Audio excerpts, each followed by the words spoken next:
Hi കൂട്ടുകാരെ, ഇപ്പോൾ ship ഇവിടുന്ന് ഈ ദ്വീപിൽ നിന്ന് എടുക്കാറായിട്ടുണ്ട്. കാർഗോ സാധനങ്ങളൊക്കെ ഷിപ്പിലുണ്ടായിരുന്ന കാർഗോകളൊക്കെ ഓരോ ചെറിയ ചെറിയ തോണികളിൽ കയറ്റിയിട്ടാണ് ഇപ്പോൾ ഈ മൺസൂണിൽ കൊണ്ടുപോകുന്നത്. എല്ലാം കൊണ്ടുപോയിക്കൊണ്ടിരിക്കുകയാണ്. ഏറെക്കുറെ കാർഗോ ഒക്കെ കൊണ്ടുപോയി കഴിഞ്ഞു. ഈ കാണുന്ന ദ്വീപാണ് ഷട്ട്ലാത്ത് ദ്വീപ്.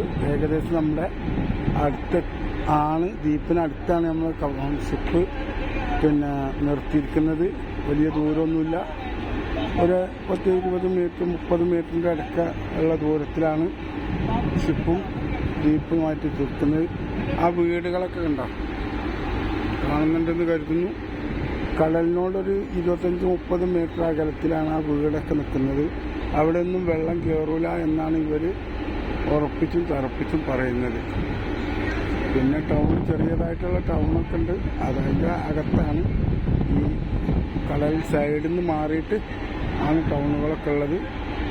ഏതായാലും കാർഗോ ഒക്കെ ഏറെക്കുറെ ഇറങ്ങി കഴിഞ്ഞിട്ടുണ്ട്. ഇവിടെ ഇറക്കുന്നുണ്ട്, ഉണ്ടല്ലോ, കാർഗോ ഇറക്കിക്കൊണ്ടിരിക്കുകയാണത്. അതുകൂടെ കഴിഞ്ഞാൽ കുറച്ച് കാർഗോകളും കൂടെ ഇറക്കിക്കഴിഞ്ഞാൽ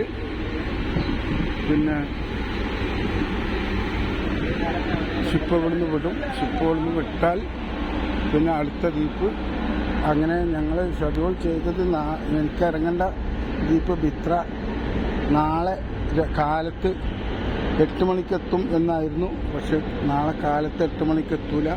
നാളെ വൈകിട്ട് ഒരു 6 മണിയോട് കൂടെയൊക്കെ അവിടെ എത്തുള്ളൂ എന്നാണ് ഇപ്പോൾ അറിയാൻ കഴിയുന്നത്.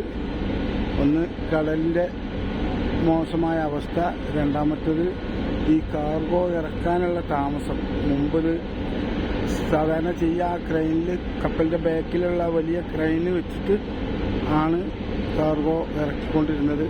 കടലിൽ അത് വലിയ ബാർജ് എന്ന വലിയ ചരക്ക് കയറ്റുന്ന സാധനത്തേക്കാണ് ഇറക്കുക. ഇപ്പം അങ്ങനെ ഇറക്കാൻ പറ്റാത്ത കാരണത്താൽ ഓരോന്ന് ആളുകളെ ഇറക്കിയിട്ട് വേണം. ആ ഇറക്കലിന് ഒരുപാട് സമയം പിടിക്കും. കാണണ്ടല്ലോ, അവർ വളരെ കഷ്ടപ്പെട്ടിട്ടാണ് സാധനം അതിലേക്ക് ഇറക്കുന്നതായിട്ട് നമുക്ക് അനുഭവപ്പെടുന്നു. ഇനി ഒരാൾ ഇറങ്ങുന്നതാണ്, കണ്ടോ, താഴേക്ക് ചാടി ഇറങ്ങുന്നത്. അടുത്ത ആളും ഇറങ്ങുന്നുണ്ട്.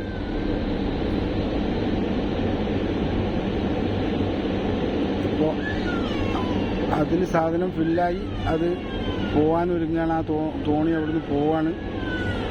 അതിൻ്റെ കയറൊക്കെ വലിച്ചു മാറ്റി അവർ പോയിക്കൊണ്ടിരിക്കുകയാണ്. അവർ പോയി അപ്പോൾ വേറെ ഒരു അതുപോലുള്ള വെള്ളം അങ്ങോട്ട് അടുപ്പിക്കുന്നുണ്ട്. അതിൽ നിന്ന് ഇനി അവരങ്ങോട്ട് കയറിട്ടു.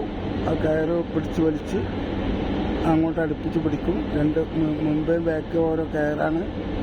ആ കയറ് അവർ കപ്പലിലേക്ക് കൊടുക്കുക. ആ കപ്പലിലെ കയറ് പിടിച്ച് അവരങ്ങോട്ട് വലിക്കുന്നതിൻ്റെ ഭാഗമായിട്ട് അതിനോട് അടുത്ത് നിൽക്കും.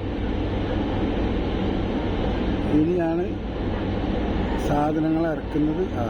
ഇറക്കാൻ തുടങ്ങി. ചെറിയ ചെറിയ ബേക്കുകളും പൊതികളൊക്കെ ആദ്യം ഇറക്കുന്നുണ്ട്.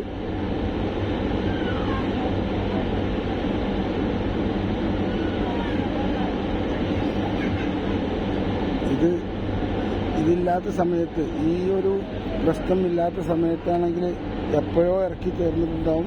ആ ബേക്കിലെ വലിയ ക്രെയിൻ ഉപയോഗിച്ചിട്ട് ആണ് അപ്പോൾ ഇറക്കുന്നത്. ഏതായാലും കുഴപ്പമൊന്നുമില്ല. ഇനി നമ്മൾക്ക് നേരം വൈകും. എനിക്ക് ഇവിടുന്ന് പോകാൻ സമയം കൂടും എന്ന് വെച്ചാൽ വേറെ പ്രശ്നമൊന്നുമില്ല. ഞാൻ നാളെ രാവിലെ 8 മണിക്ക് എത്തേണ്ടത് നാളെ വൈകിട്ട് ഒരു 6 മണിയോടൊക്കെ ആയി എനിക്ക് നമ്മുടെ എൻ്റെ ജോലി സ്ഥലമായ ബിത്ര ദ്വീപിലേക്ക് ഇറങ്ങാൻ കഴിയുള്ളൂ എന്നാണ് മനസ്സിലാക്കുന്നത്. ഇനി അടുത്ത ഒരു സ്ഥലത്തും കൂടെ ഇതുപോലെ ഇറക്കാനും സാധനങ്ങൾ കയറ്റാനും ഒക്കെ ഉണ്ടാവും. അതുകൂടെ കഴിയുമ്പോൾ എന്താവും എന്നറിയില്ല സമയം.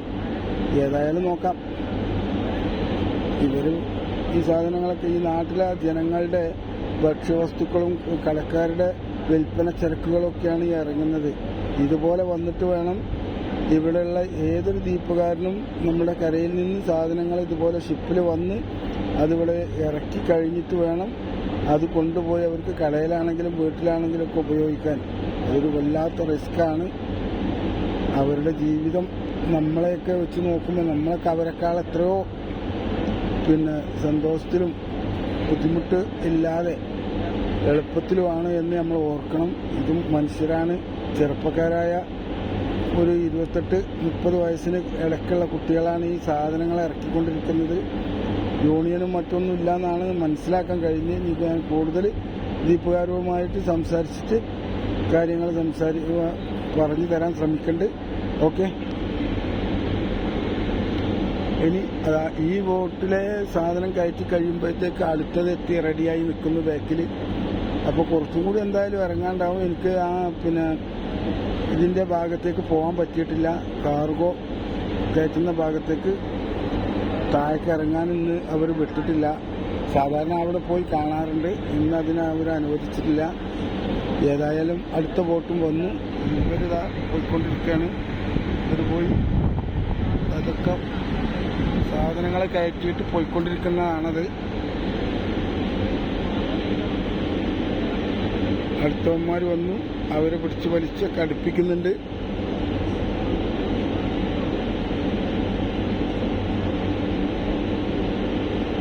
ഞാൻ ഈ വീഡിയോ ചെയ്യുന്നത് ഷിപ്പും കടലൊക്കെ ആയിട്ട് പരിചയമുള്ളവർക്ക് വേണ്ടിയല്ല. ഇതൊക്കെ ഒരിക്കലും കാണാൻ ഭാഗ്യം കിട്ടാത്ത നമ്മളെ സാധാരണക്കാർ എത്രയോ പേരുണ്ടാവും. അവർക്ക് കാണാൻ വേണ്ടിയാണ് ഞാനിങ്ങനെയൊക്കെ ചെയ്യുന്നത്. അപ്പോൾ അതുകൊണ്ട് പരമാവധി ഷെയർ ചെയ്യണം, എല്ലാവരും കാണണം എന്ന് അറിയിക്കുകയാണ്. ഓക്കെ,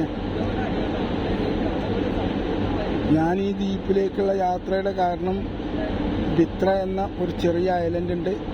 ഏറെക്കുറെ ആളുകൾ വേറെ ഒരു സഹോദരൻ്റെ വീഡിയോയിൽ കണ്ടിട്ടുണ്ടാവും. ആ വീഡിയോയിൽ കാണുന്ന RO പ്ലാന്റ്, അവിടെ റേഷനായിട്ട് വെള്ളം കൊടുക്കുകയാണെന്ന് പറഞ്ഞല്ലോ, അത് അക്ഷരാർത്ഥത്തിൽ ശരിയാണ്. ഏറെക്കുറെ ഇപ്പോൾ റേഷൻ്റെ മേലെയാണ്, അവിടുത്തെ മെഷീനറി തകരാറിലാണ്. അത് റിപ്പയർ ചെയ്യാനുള്ള പോക്കാണ് ഞാൻ അവിടുത്തെ ഇപ്പോൾ ഈ വർഷം അവിടുത്തെ മെയിൻ്റനൻസ് മെക്കാനിക്കായിട്ട് എന്നെയാണ് സർക്കാർ നിയമിച്ചിട്ടുള്ളത്. അപ്പോൾ അതിനാണ് ഞാൻ പോയിക്കൊണ്ടിരിക്കുന്നത്. ഈ യാത്രയിലാണ്, അതിൻ്റെ ആവശ്യത്തിലുള്ള യാത്രയിലാണ് ഇതൊക്കെ കാണാനും വീഡിയോ എടുക്കാനും ഒക്കെ പറ്റുന്നത്. എത്രയും വേഗം എൻ്റെ മനസ്സ് ബിത്ര ദ്വീപിലാണ്. ഉടനെ അവിടെ എത്തിയിട്ട് അവിടുത്തെ നാട്ടുകാർ വെള്ളമില്ലാതെ ബുദ്ധിമുട്ടാൻ തുടങ്ങിയിട്ട് കുറേ ദിവസമായിട്ട് മഴവെള്ളമൊക്കെയാണ് അവർ പാത്രത്തിലെടുത്ത് ഉപയോഗിക്കുന്നത്. അപ്പോൾ എത്രയും വേഗം അവിടെ എത്തി ആ പമ്പ് റെഡിയാക്കി RO വാട്ടർ അവർക്ക് കുടിക്കാൻ കൊടുക്കണം.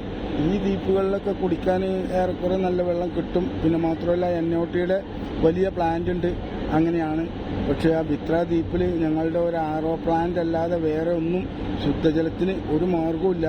അപ്പോൾ അതുകൊണ്ട് എല്ലാവരുടെയും പ്രാർത്ഥന ഉണ്ടാകണം എത്രയും വേഗം ആ മെഷീനൊന്ന് അത് നന്നാക്കി അവർക്ക് കുടിവെള്ളം എത്തിക്കാനുള്ള എത്രയും വേഗം ആവാൻ എല്ലാവരുടെ പ്രാർത്ഥന ഉണ്ടാവണമെന്ന് അപേക്ഷിക്കുകയാണ്. ഓക്കെ, ഇനി അടുത്ത വീഡിയോയിൽ അടുത്ത ഓരോ കാര്യങ്ങൾ പറ്റുകയാണെങ്കിൽ സമയത്തിനും ഇതിനൊക്കെ അനുസരിച്ച് ഓരോ വീഡിയോ വഴിയായിട്ട് ഇട്ട് തരാം. എല്ലാവരും കണ്ടു നോക്കി. ഓക്കെ.